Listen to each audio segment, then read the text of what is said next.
Made more than 5 decades ago, the musical film Oh What a Lovely War depicts the conflict of 1914-18 through the music and the men and women of that generation. But what does it really tell us about the Great War? One of the things that's been important to me with this podcast is to look at the Great War from a number of different angles, from different perspectives. It's not just a podcast about bombs, bullets and bayonets and the battles and the battlefields, and not just regiments and divisions, and not even just the human experience of war. I'm interested in how the war is portrayed in lots of different mediums, from war art to graphic novels to fiction and to cinema as well. And we've looked in this podcast previously at films like 1917 and the new version of All Quiet on the Western Front, and you can go back through the podcast catalogue to find those episodes. But in this episode, I wanted to return to film once more and look at a film that had a massive effect on me in my early years of studying the Great War. And that film is Oh What a Lovely War. Oh What a Lovely War is not a war film. It's not the Saving Private Ryan of the First World War. It's a musical. And for many, that's exactly what puts them off this film, that it is a musical from the late 1960s, set in an unfamiliar environment connected to the First World War, as we'll discuss. So, what is this film, Oh What a Lovely War, and how did it come about? Oh What a Lovely War was the work of playwright and writer Joan Littlewood.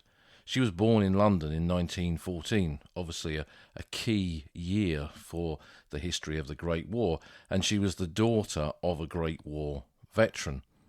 But as she grew up and saw the effects that the Great War had on British society in that interwar period, she was one of many who became a member of the British Communist Party by the 1930s. That whole period of the 30s was a battle between the left and the right. And at one point she was deemed a security risk, along with many other members of the British Communist Party, by MI5 during the Second World War period. But this was not something that ever blighted her career. I suspect from her point of view it probably was something that she was probably proud of. But after the Second World War, she was one of those that formed the Theatre Workshop, which was a pioneering organisation in the movement of theatre, particularly from working class voices. And in 1958, she was, for example, responsible for the film of Sheila Delaney's A Taste of Honey, which was a classic film of that generation and an incredibly popular and successful one. She began to work on Oh What a Lovely War in the early 1960s, in the lead up to the 50th anniversary of the Great War. And she surrounded herself during this period with as many working class theatre workers that she could find, many of whom had lost fathers in the Great War, so had kind of a vested interest in the subject, and also a vested interest, I guess, in the way that that subject was related and the story of it was told. And her aim was, they wanted to produce something with meaning, but for them, also something that had a political message about how war was awful and terrible, and that sacrifice for them was somewhat one-sided. The view that the bulk of the men who had given their lives in the Great War were from the same working classes as them. And in many cases, we've said, actually the fathers of these people responsible for this project, who had never returned from the war. And there was a feeling that that sacrifice was kind of spiked in the direction of ordinary people, and that the war had been fought in many ways, they believed, at their expense. And all of this kind of reflected politics of that period, particularly during a ramping up of the Vietnam War, when war generally was not a popular subject to discuss, even the most recent one against fascism. But certainly that earlier war, the 1418 war, the Great War, I remember talking to veterans in the 80s and 90s who said they kind of kept quiet during this period and didn't want to openly discuss it, because a couple of them had related how they'd been accused, as they said it, by long-haired hippies, kind of whatever that was in their view, but they've been accused of bayoneting babies and murdering people on the battlefield by ill-informed and really misjudged kind of comments from individuals. But that had been, I think, one of the factors why so many veterans had kind of suppressed this and never spoken about it except amongst themselves. So coming back to Oh What a Lovely War and the project that developed in the early 60s in that lead up to the 50th anniversary period, it was initially that they were working not on a screenplay but on a play to be performed in a theatre. That was their background. And performances began in 1963, and it became a very successful play. It kind of tapped into something, I think, something of the zeitgeist of that period, but also part of a collective memory, because being a musical, focusing on the songs, the actual songs of the Great War, many people no doubt could remember parents and grandparents singing them. And because of the central message of the play being an anti-war polemic, it tapped into what people thought about war at that period and really appealed to a very wide audience that went to see it. And because of its success as a play, it was picked up as a potential film and was turned into a screenplay and then released as that film, Oh What a Lovely War, in 1969. It is a satire on the First World War. That's the thing to remember. It isn't a documentary. It isn't even like many of the films that have been made in recent times about the First World War. It takes the war as its baseline and retells it through the voices of the men. It follows a group of soldiers through the conflict and their family. But it's not via their actual testimony or anybody's actual testimony. Instead, it uses the song, which is a kind of testimony in its own right, real songs sung by the men and women in that war. And because of that, in my view, it gives it a particular poignancy. The film is available today on quite a few different streaming services, and it can also be bought very cheaply online on DVD format. And I'll put a few clips that are on YouTube. The whole film isn't on YouTube, but there's a few clips from it, and I'll put some of those onto the podcast website. But as we've said, this is not a documentary. It's not even a kind of standard film about conflict. It is a musical based on the Great War. And given Joan Littlewood's political leanings and all that lay behind that, what is this film, Oh What a Lovely War, and what does it really tell us about the Great War? That's what we'll look at understanding in this episode.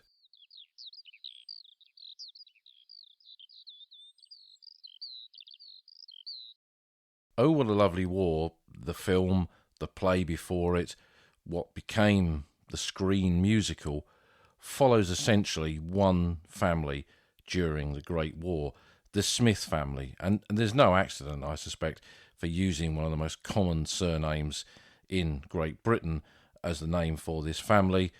The story follows them through those 4 years of the Great War and uses them as an allegory, really, for a typical family's experience in that conflict. The stage version was, of course, a different kind of dynamic because it was on a stage. It was a live performance being presented in a theatre.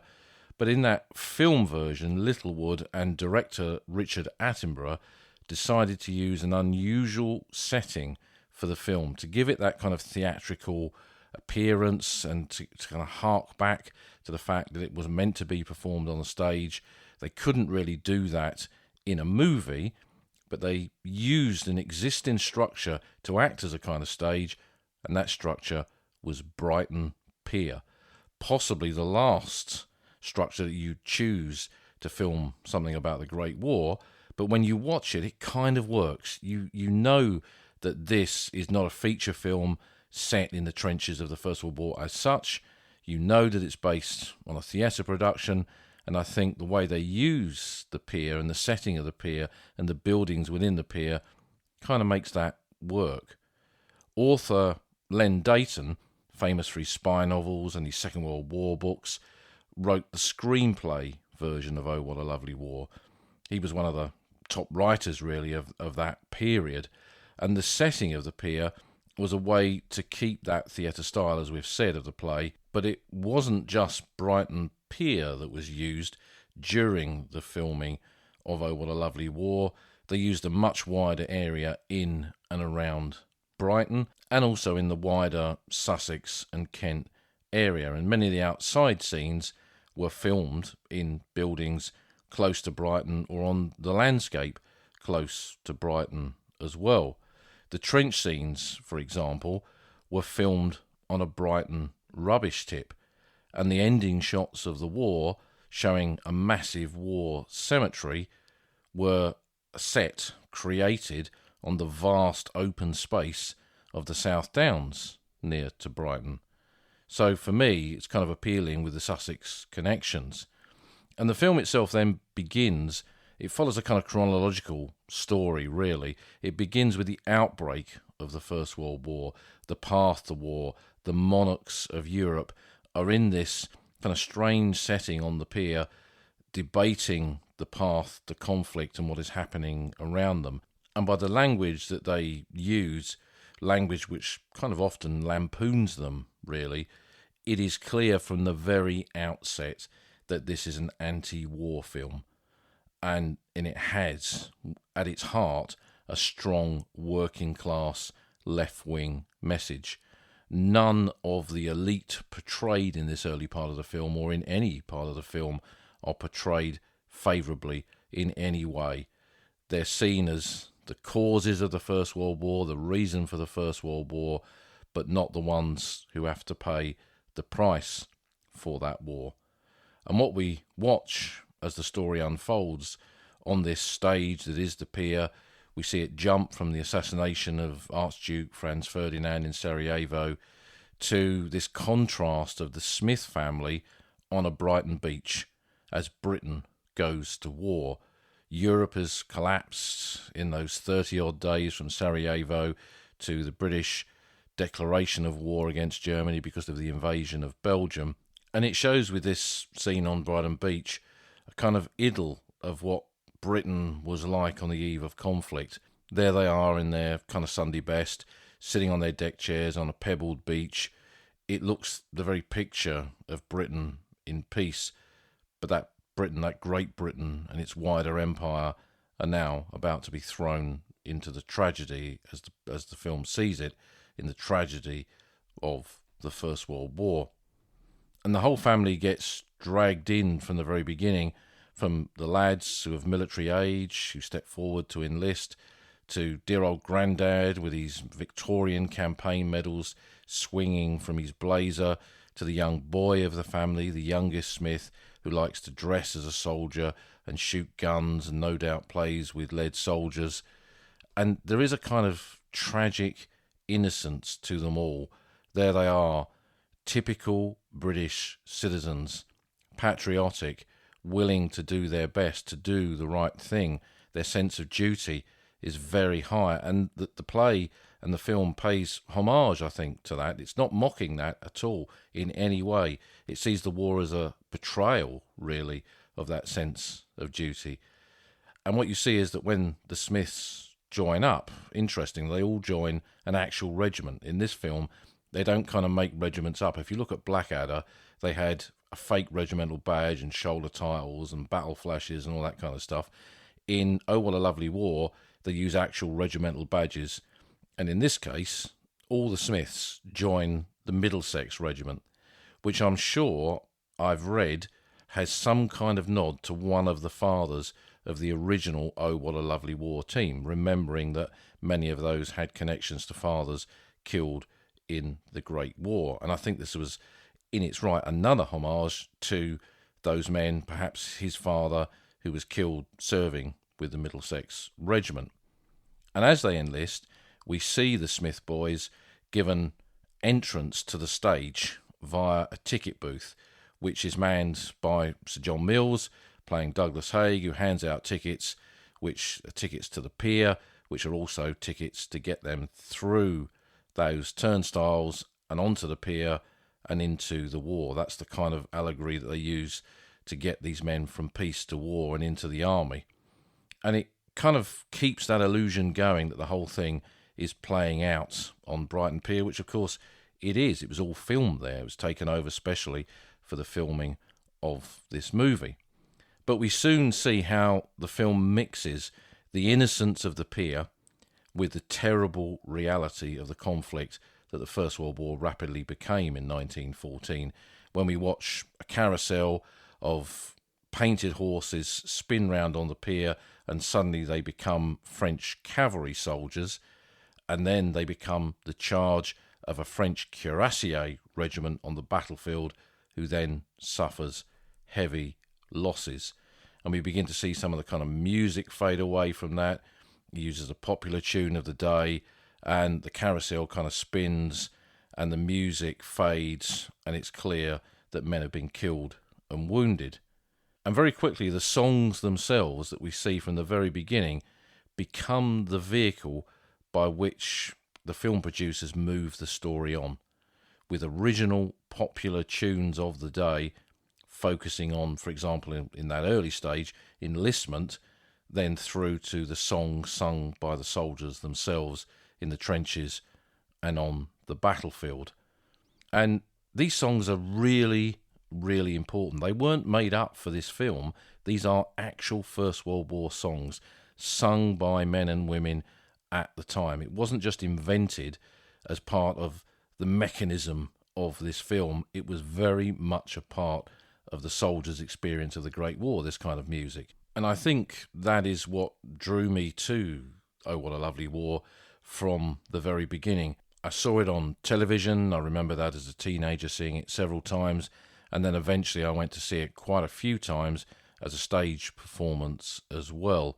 And the music drew me in because I could remember both my grandmothers singing some of these songs when I was a kid, and not really knowing at the time really their significance. These were very much kind of generational songs from that period, and people did sing them in their everyday lives.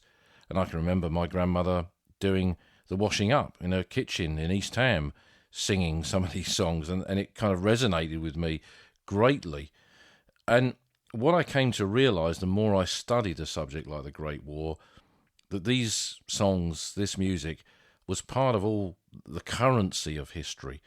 It was part of the story. It's not just about the archives and books and first-hand accounts. The songs themselves reveal a lot about the subject and a lot about the soldiers' experience, how they saw themselves, how they saw those who commanded them, and how they saw the wider war that they were a part of. And what I discovered once I began to interview veterans of the Great War was how these songs varied. It would be the same song, but the actual words, the choruses, would all be changed regiment from regiment, division to division, and some would be very polite and some would be less polite and contain a lot of different swear words and references to all kinds of things.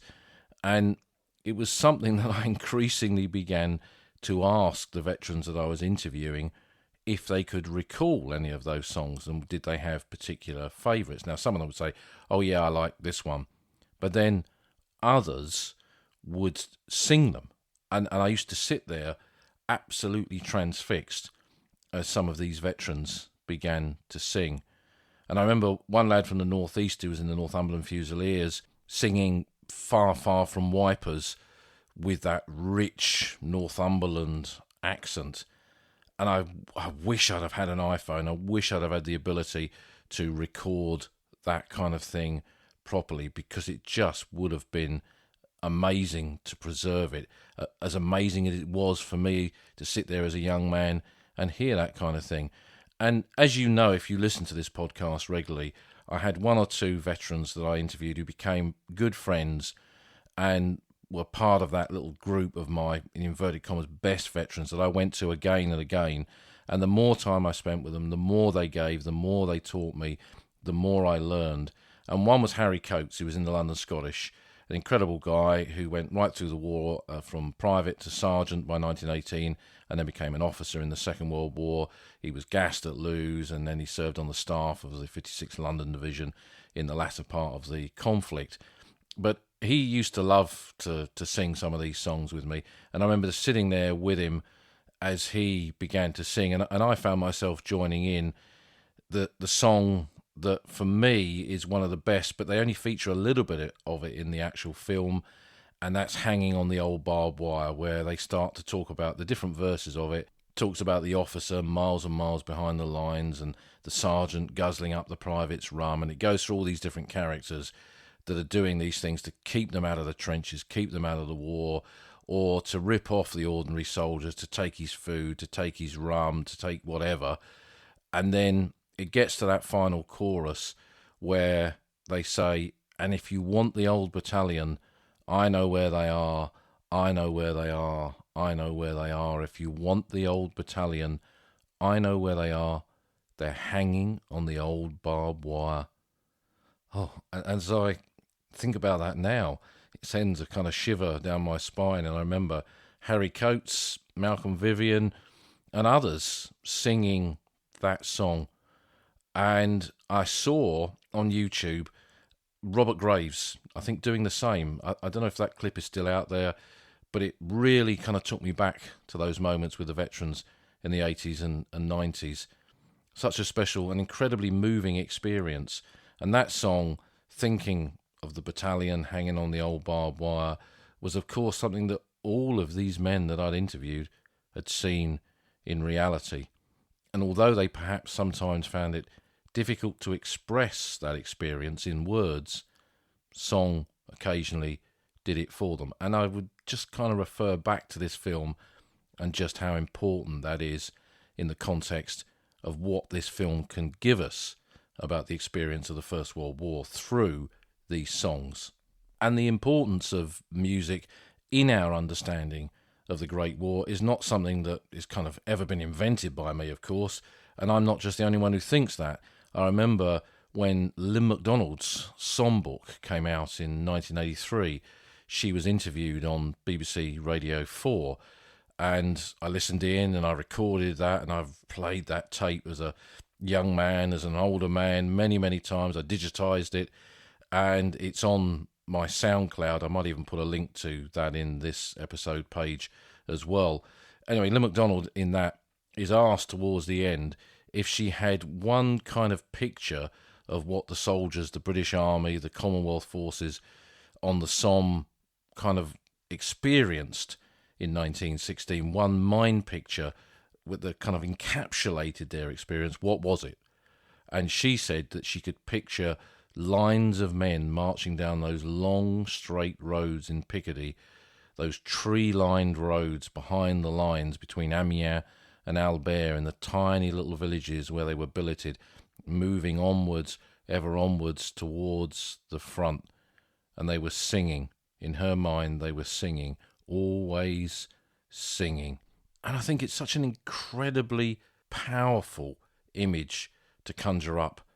And you can almost close your eyes, and perhaps you're doing it now, and thinking of those long lines of soldiers marching down those tree-lined avenues in Picardy, approaching the Somme, towards their rendezvous with death or not, as the case may be. But that, again, is kind of what the film really reflects, and to me will remain core to its importance in our understanding of the First World War. So the music is really important to this film. Obviously, it is a musical, but it doesn't just take place on the pier as this kind of wider stage. As I mentioned, they moved into the landscape around Brighton and they filmed different aspects of the story there. The stage could never really represent the landscape of the Great War as it was to the men who fought in that conflict, so they had to recreate it in different places. And what does it then go on to tell us of that landscape, and how does it depict it? It must have been clear to the production team that the pier had its limitations. So they moved out and sent their scouts out to find places where they could film, for example, battlefields, and places where they could use some of these songs and tell them in a different kind of landscape to the pier itself. And one of the key elements within this is how they depicted the battlefield of the First World War. And we see this kind of done in a chronological way in the film, mirroring the way the war on the Western Front developed. So what we see in the film as a backdrop to the songs in many ways are early war trenches during the Christmas truce. So there's a whole section about the Christmas truce, and it shows the men in goatskin jerkins, in core blimey hats and cap comforters and scarves, in very shallow basic trenches on a fairly open battlefield, and the snow on the ground, and then they can hear the Germans singing, and they come out and various songs connected with the Christmas truce are sung, picturing that landscape, picturing that event of peace in no man's land. And again, it's a very powerful part of the film. And then later on it moves on to the trenches at the Battle of Loos in 1915, and they sing that song, I Wore a Tunic. I wore a tunic, a dirty khaki tunic, and you wore your civvy clothes. We fought and bled at Loos while you were on the booze that no one here knows. I mean, I'm not going to sing these songs for you. You definitely would not want to hear that. But the lyrics, I think, are really important. But that references Loos, and they depict a trench system at Loos, now more advanced than the one that we've seen in the Christmas truce, with proper revetments on the side of it, duck boards, a parapet, sandbags, different positions. It's a time when gas is being used for the first time, so they show the men in gas masks, PH helmets. So there's quite a lot of attempt, really, to depict a very realistic landscape of the battlefield of the First World War. And then they move on to the mud of the Somme and Passchendaele. And I think for most people of that generation, and most of the people who would watch this movie, this is kind of what they thought the First World War was. They were probably not expecting those early war scenes, and maybe didn't really understand them with the Christmas truce trenches and the Battle of Loos depiction. But once you get to the Somme, and there's mud and there's rain and water-filled shell holes and a landscape full of mud and muck and slime, complete pulverization of that landscape, and dead horses and stunted trees and all this kind of stuff. This kind of ticks all the boxes for how most people think the First World War was over all 4 years of the conflict. Now, we know that's very different. It wasn't the Somme and it wasn't Passchendaele every day, but this was the popular depiction of it, and it tapped into that view, no doubt, and used it as a setting for some of the bitter songs lampooning the higher command, and also reflecting the service, duty and sacrifice of the men who were actually on the battlefield. And it continually, I think, does show great respect for the ordinary soldier. You don't ever feel that this is done at their expense, and I think that was an important thing. And I think people involved in this whose fathers were killed, I can't see them ever wanting to have done that in any shape or form. I guess for them this was a way of honouring their own family's sacrifice, and they wanted to do it as properly as they felt they could. But to construct this landscape, as we've said, it couldn't have been done on the pier, and they chose this rubbish tip apparently near Brighton, which was an area of desolation and could easily be turned into this kind of mud, shell-pocked battlefield. And apparently, I've read a couple of interviews with people who were in the film. There was a terrible smell from all the rubbish, and it kind of gave them a little bit of an insight into what the smell, the experience of smell on an actual battlefield of the Great War would have been like. So I think that the kind of depiction of landscape from that Christmas truce through to Loos, through to the later battles, is actually quite a good one. It's not made up in any shape or form. There are many contemporary images that mirror what we see in the depiction of landscape in this film.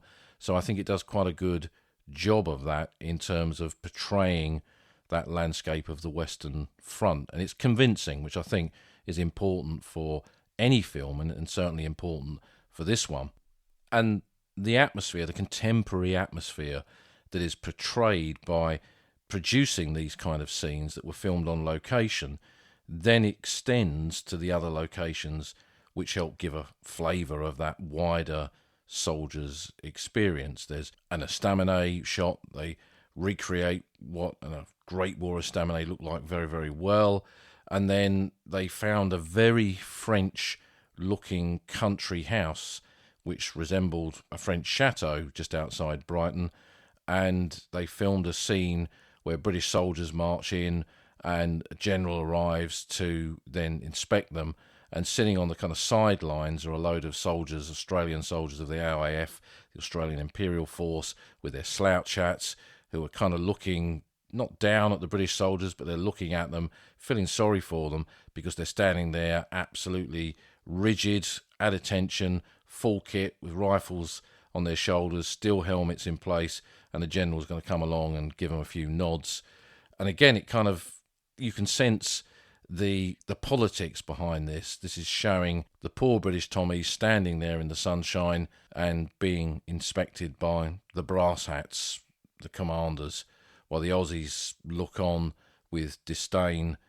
And it's got quite a few very well-known Australian actors in that sequence who appeared in quite a few other World War I related projects, including some of those that went on to be in the 1980s series Anzacs, which really we should do a podcast on at some point. Anyway, that's one for another day. So they're sitting there kind of watching, and that leads to that song, One Staff Officer Leapt Over Another Staff Officer's Back. So again, this is pointing fun at the staff, fun at the high command, who are making these terrible decisions, the film believes, throwing men into the carnage of the Somme and the carnage of Passchendaele.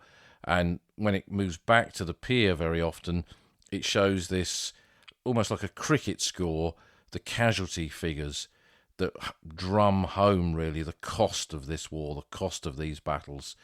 And with Haig kind of on the sidelines looking at them dispassionately, because it also follows the logical and actual command sequence of the British Army in the Western Front, with Sir John French at the beginning, then moving on to Sir John Mills as Douglas Haig. And that depiction of landscape, as we've said, is really important. So as we've mentioned the commanders, what about the depiction of leadership? Well, if they're filming sequences that lampoon staff officers, you can imagine that the high command is not given any kind of short shrift in terms of how they're treated.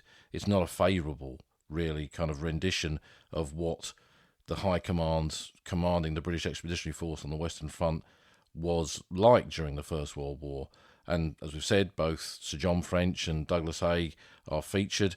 How does the film see them? Well, Sir John French is Laurence Olivier, and as we've said, Sir John Mills played Douglas Haig.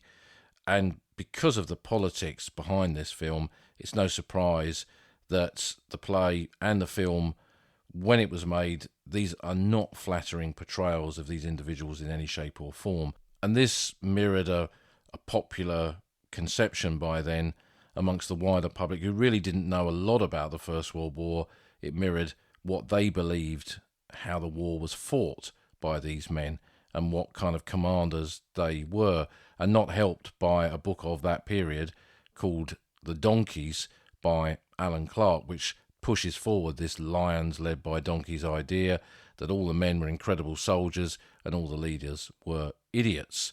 And of course, half a century or more, nearly 60 years later, we would rightly challenge that view.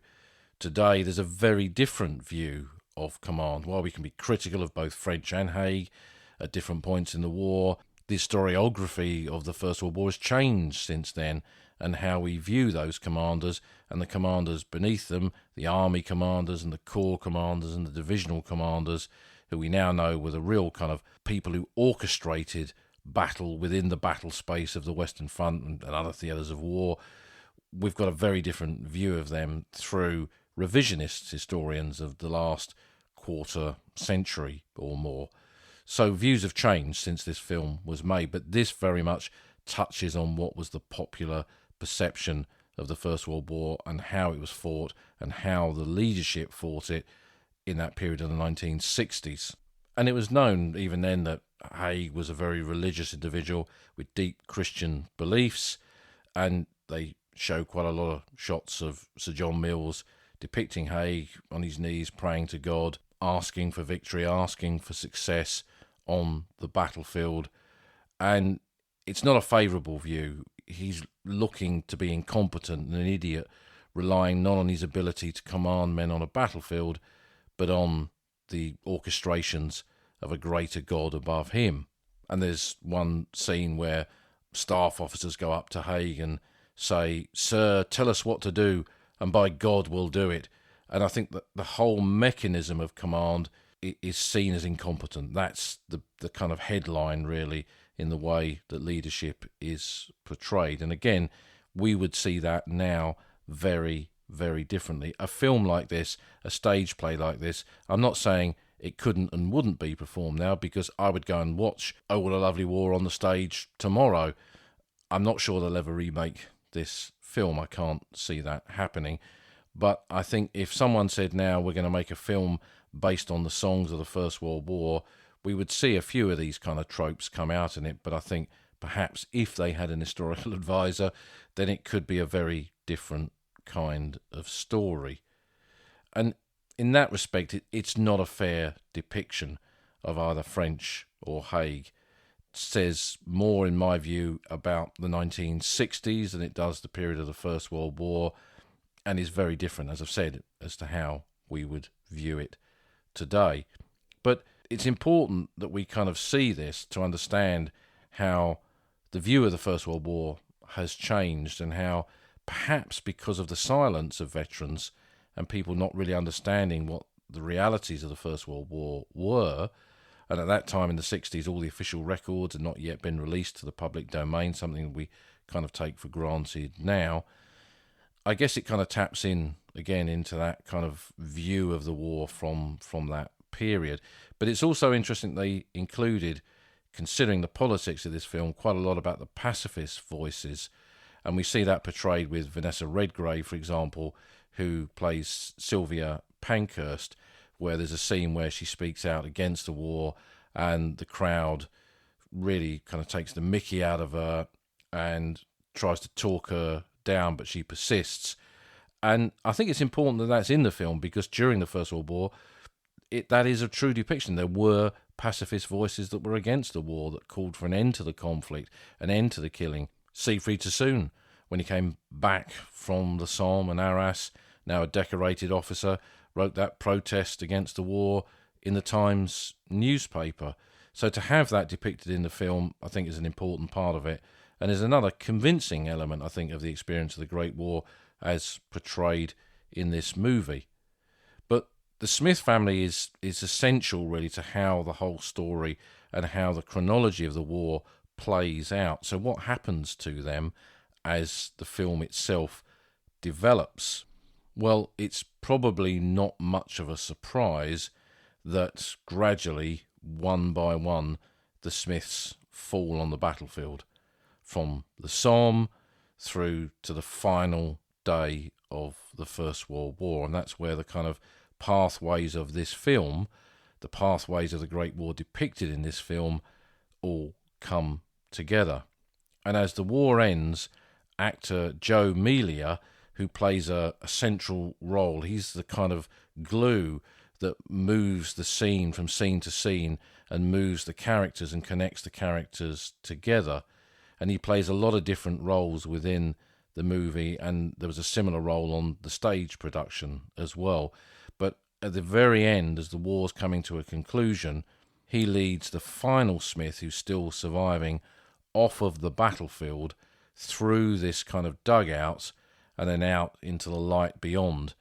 And it's as if he's been saved at the last minute and brought into the cover of a dugout, but actually what we're seeing is a depiction of him being killed in the final moments of the Great War on the Western Front. And we see this a few times in the film, where characters are handed poppies, bright red poppies, which you see kind of pop out of the film. And whenever you see someone who's been handed one of these and they hold them up close to themselves, you know that that's a casualty of the Great War. And that final Smith then emerges into that bright light, a perfect summer's day, onto a hillside, in fact, the Downs of Sussex, as the women in the Smith family are having a picnic there. And it's really important, I think, that they show that casualty coming off the battlefield, moving from the landscape of the Great War, from his death on that landscape into the next life, and then seeing his family playing on the Downs on a summer's day and having a picnic. And they're all women, apart from the little child. And I think that's a really important aspect of it, because it really taps into that whole idea of women being as much victims of the Great War as the men that they mourned. And the faces of the actors who portray them, I think, are really absolutely spot on when we see them thinking of their lost brothers and their sons and their husbands. It's an incredibly moving moment. And when you think you can't have cried enough at this, and there are moments, I think, which you will cry when you watch this film, because there are many tragic parts of it. And it then cuts to the Smith men, all fallen in the war, laying together in the grass with poppies, holding those poppies. The women can't see them. They've gone. They're now part of that great army who march no more. And then it cuts to what, for me, is perhaps the very pinnacle of how this film can move you, as it depicts that vast landscape of the South Downs transformed into a military cemetery, with white cross after white cross, rows and rows of crosses, and these panning shots as they move across, and aerial shots, which were unusual in cinema of that time. There were no drones back then. This was done from light aircraft or helicopters or even balloons. And it shows them kind of panning across that landscape, a landscape transformed by the white crosses, and the women moving amongst those crosses, almost skipping between them. And I think what it does is portray the scale of the First World War. There's lots of things we could say about Oh, What a Lovely War, lots of criticisms we can have of it, but I think the way it portrays the scale of loss, which was immense for Great Britain, with the Empire, 1.1 million dead, and this hillside of white crosses really kind of brings that home. And the final song is "I Will Never Tell Them," which is this very bitter kind of song where the men who did survive come back and they say they would never relate, could never relate their experiences. And it ends with that phrase, "There was a front, but damned if we knew where," as if the war was nothing. And many of the veterans that I interviewed relayed that kind of experience to me. They downplayed their experiences. They spoke about them in a very vague kind of way, because they knew people would never understand it, never grasp it, never even believe half of the things that they had gone through. So they kept quiet about them. And that song really speaks for them in that way, as the shots pan across those white crosses. And the women and the children running through them, it's almost as if it's endless. And here I think we see the central message of the film, the cost of war and the pointlessness of a conflict like the Great War. It gave a message that was very strong and very prescient in the late 1960s. But I think today, viewing a film like this now more than 50 years on, in that respect it does feel dated. No one would deny that war is terrible and awful, and no one would deny the cost of a conflict like the First World War. Those of us that have been to the battlefields see that on every hour of every day that we are there. But interestingly, many of the Great War veterans that I interviewed didn't like the film. They felt it portrayed them as simpletons, as if they'd just blindly walked into a war and were happy to be killed or wounded or maimed. And it portrayed their duty, their sacrifice, as if it was nothing. I don't think that was the intention of Joan Littlewood or anyone involved in the film, but they put their own politics into a wider story. And I think that was one of its, and remains one of its weaknesses, really. And it tried to inform a public, but actually misinform them as to what the experience of the war was like, what the reasons for the war were, and how the war was fought and conducted, and how the commanders of all sides struggled to come to terms with a total war in a century of total warfare dominated by industrial capability to produce weapons and ammunition and everything else to kill people on this industrial scale. The First World War in many ways was an apocalypse for the world, particularly Europe. We can see that, but we have to understand it in a much wider context, and that context is definitely not present in Oh, What a Lovely War. It is a film of its time, and it says a lot about the writers, a lot about the production team and their values and their politics, and a lot about society half a century from the Great War. But that doesn't make it worthless, in my view. It's very much part of the culture of the First World War, and those modern views of generalship and the conduct of this conflict need to be understood in the context of the views that are expressed in this film so vividly. And I think if you only ever watch it once, what I hope you take away from it are those soldiers' songs, so powerful. The lyrics in them, the way they're depicted and how they're sung, I really can't express enough how moving it was for me to sit with those veterans all those years ago and sing with them some of these songs. And I think in the echoes of the music, in the echoes of the actors singing these songs for the film or for the stage play, we kind of get a bit of an echo of the men themselves. And I think that's very, very important. And while the songs in Oh, What a Lovely War are most certainly beacons to that soldier's experience of what it was like to be a Tommy on the battlefield of the Western Front, for example, and while those well thought out, well constructed and very believable trench scenes are an important part of this film, I think, though, for the men who had been there, who went to see Oh, What a Lovely War on release, this was not their war. This was not their old front line.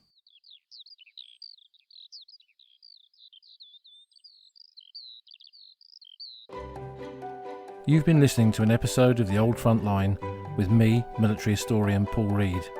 You can follow me on Twitter at Somcor. You can follow the podcast at Old Frontline Pod. Check out the website at oldfrontline.co.uk, where you'll find lots of podcast extras and photographs and links to books that are mentioned in the podcast.